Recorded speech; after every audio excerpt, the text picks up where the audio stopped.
तोर लहंगा सरगुजा मछागे, गोरी तोर लहंगा सरगुजा मछागे, गोरी तोर लहंगा सरगुजा मछागे, गोरी तोर लहंगा सरगुजा मछागे।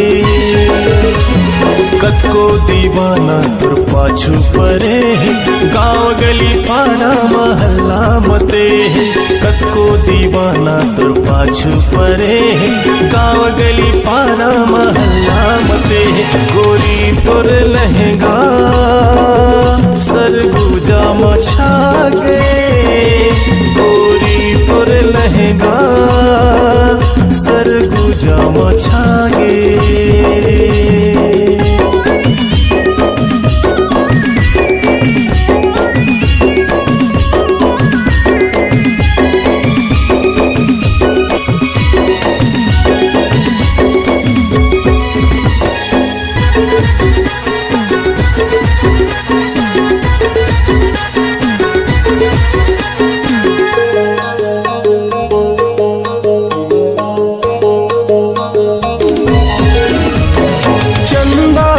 जैसे चेहरा तो मुझ मुझ ले तोरे हंसना, जब तय निकल धस उठा के लहंगा गाँव महुआ थे हल्लाओ।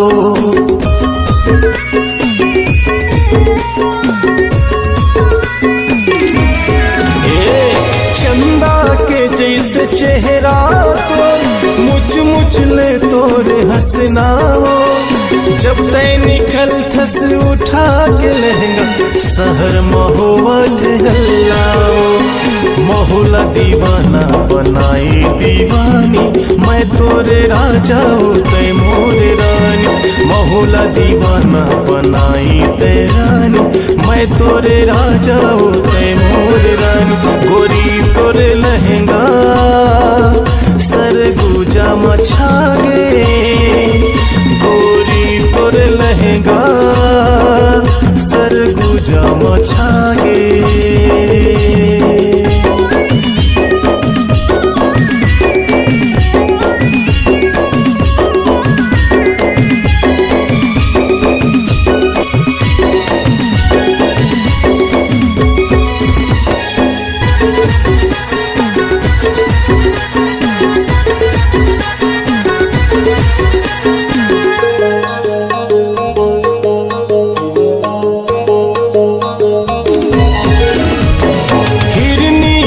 जैसे चाल हवे तो कोयल के जैसे बोली हो, आजा न मोर जिंदगी मारानी, लिख दे माया के कहानियों।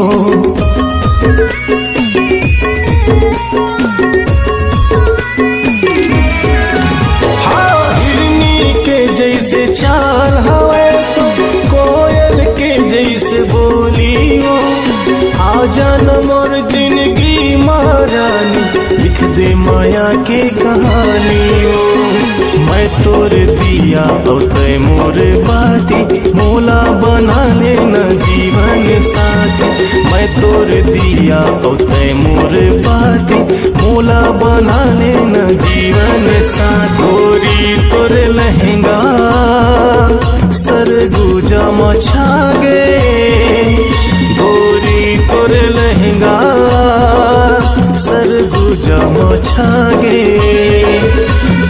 कतको दीवाना तुर पाछू परे है, गाँव गली पारा महल्ला मते है। कतको दीवाना तुर पाछू परे है, गाँव गली पारा महल्ला मते है। गोरी तोर लहंगा सरगुजा मछागे, गोरी तोर लहंगा सरगुजा मछागे गोरी तोर लहंगा सरगुजा मछागे गोरी तोर लहंगा सरगुजा मछागे।